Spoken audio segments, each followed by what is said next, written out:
Hey everybody, it's Jason Blaha here, and today I want to talk to you guys about what would happen if the average weight room was set up like what we see in this photo right here in commercial gyms, and why I really wish that this becomes the business model, and I think the industry is actually shifting in that direction. Now, before a bunch of people chime in and say, but I need machines and cables or whatever for peaking this body part, or even for me as an athlete, well, you need to remember 99+% of gym goers are not going to compete in bodybuilding, men's physique, bikini, or powerlifting for that matter. The average person joins a gym for the purpose of getting into shape. They want to gain muscle, lose fat, tone up, look better, and it's common knowledge among every expert who studies it that big compound movements, and by big compound movements I mean barbell free weights and weighted body weight exercises, are the fastest and most efficient way to get there. And in fact, we go back to the other point. Remember, noob lifters have never been shown, not one study ever has shown that someone in their first year of training gained any muscle in a smaller muscle group by adding an isolation movement for it. And you can believe that or not, but it's been studied and looked at. So perspective there. Those of you guys out there who are still benching 135 pounds, you're actually wasting your time with a tricep press down. You're not adding a single drop of muscle to your triceps. And when it comes down to the point of people trying to get into shape, lose weight, everything else, the more muscle you can add to your frame, which only comes with the biggest exercises, the easier it is to lose weight in the long term. And it's because you improve work capacity. You improve work capacity. You improve metabolic rate. And this has been noted by everyone who's ever worked with tons of clients who do these things. Now, the problem here is that obviously a lot of people are like, well, what about instructing people? How would that happen? Well, you need to look at this as a business model in the sense of right now, I've noticed it, again, perfect example, 24-hour fitness, and I said this in another similar video, actually has reduced their amount of machines by like 33% on average through their clubs across the country. And they've replaced it with their functional training areas. Well, their functional training areas, if any of you have seen them, because there's at least 4 of them at the 24s around Houston alone. At least 4 that I've seen. There's probably more. I know of 4 that have a functional training area, right? It's 6 power racks and 6 Olympic platforms, in addition to whatever squat racks and other power racks they have over in the other free weight sections. But that's usually their functional fitness areas.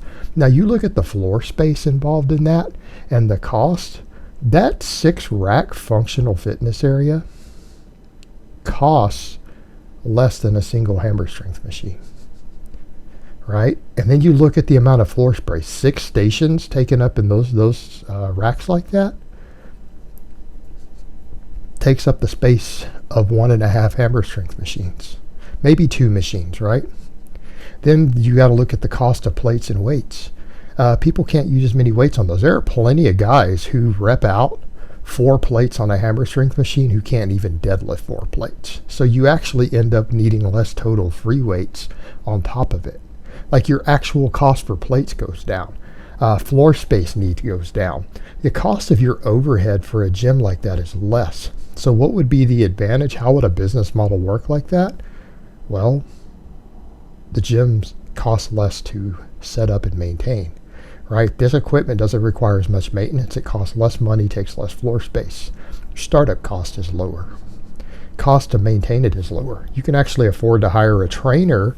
If you have a setup like that and you have 20 or 25 power racks and Olympics setups with barbells, you can have a full-time person on the floor to go around and instruct for them, right? You can have an employee trainers who rotate through when they're not with clients to be on the clock, and they can pick up clients, of course. That way it would be ideal for them to pick up new clients, but instructing the weight room floor, you could afford to have one person out on the floor full time due to the cost difference actually teaching people.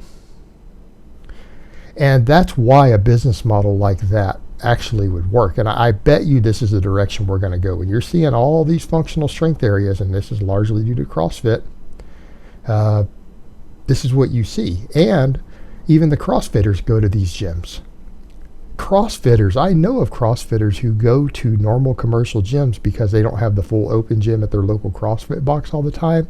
They go join gyms like that just for the full-time free weight areas, just so that they can snatch and squat and deadlift and power clean and all of those things when their CrossFit box isn't open.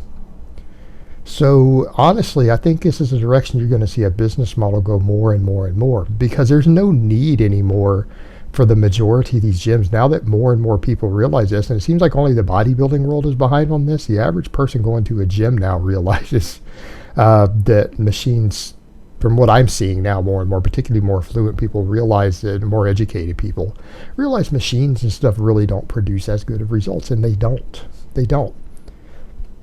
Isolating muscles doesn't produce more results. Again, the only people who really should be isolating muscles at all are people who have a specific need, and that's fine. You're going to be a bodybuilder, I get it. But that's not most people out there. That is not most people who work out. Most people have real fitness goals. They just want to get into shape. This is the fastest, most efficient way to do so. I mean, the rise in sales of books like Starting Strength should tell you that. All these functional fitness areas should tell you that. So when you look at it from that perspective, I think you're going to see a more and more divergent industry. I think you're going to see, now that I'm seeing this happening, I think you're going to see 3 types of gyms. I think you're going to see the Planet Fitnesses that are just all machines with a pizza bar for people who aren't serious, but it's cheap.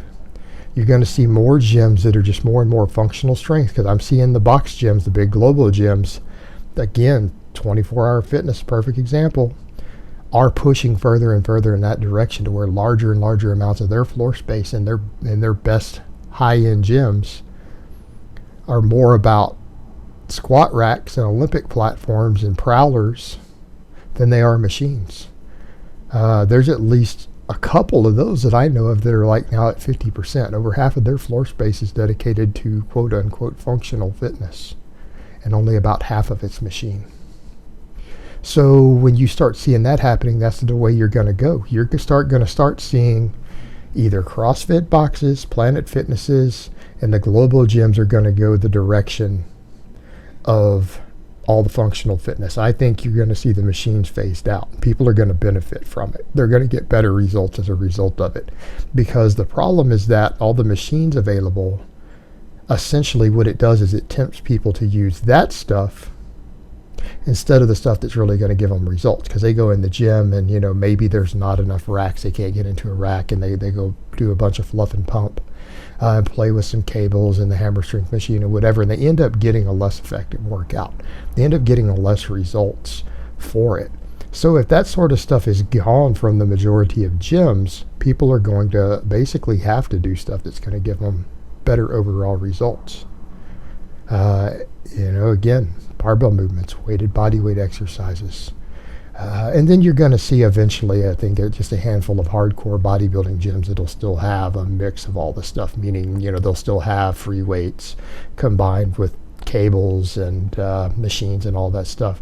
But you're seeing a divergent industry. And, right now, some of the gyms are trying to cater to everyone.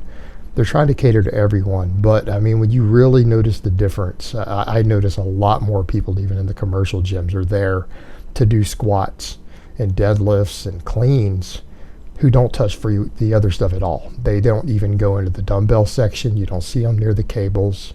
You're seeing more and more of that, particularly with more educated and more affluent people, because again, information is becoming more readily available, and people are realizing all the other stuff is the way of the ignorant meathead. Now, some people say, but you still got a few educated people, Dr. Brad and all these people promote it. Yeah, because they're catering to bodybuilders. And they have a financial stake in the game. Everyone else out there in the industry is moving away from this stuff, right? Everyone's cares now about functional fitness and athleticism is the trend that things are going in. And it's a good thing. And I think we're going to start seeing more gyms like this, and when that happens, it's going to be a good thing. People are going to get better results. It's like I've said all the time, If we got rid of every damn machine in every gym, everyone who joined the gym and actually worked out regularly would end up being in better shape and be stronger and fitter as a result of it. All right, guys, but that's really all I have to say on that today. I hope it's been informative, and I will talk to you guys next time.